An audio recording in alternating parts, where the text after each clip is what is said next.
Simple tips lang mga idol para doon sa mga nagtatanong kung paano daw tanggalin yung drum ng RA. Ito lang yan idol. Tanggalin muna natin yung kanyang gulong. At pag natanggal na natin yan, kumuha ka lang ng star screw at tanggalin lang natin yung dalawang maliliit na screw ball.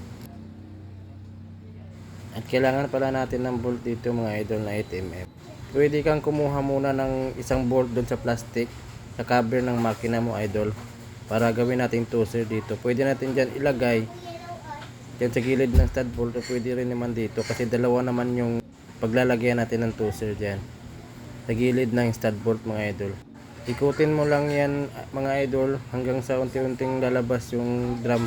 Alam kong madali lang tong tutorial na to pero yung iba hindi pa alam paano tanggalin yung kanilang drum. At pag nabaon mo na yung bolt at hindi pa rin natanggal, pupukin mo lang ito mga idol, lalabas na yan.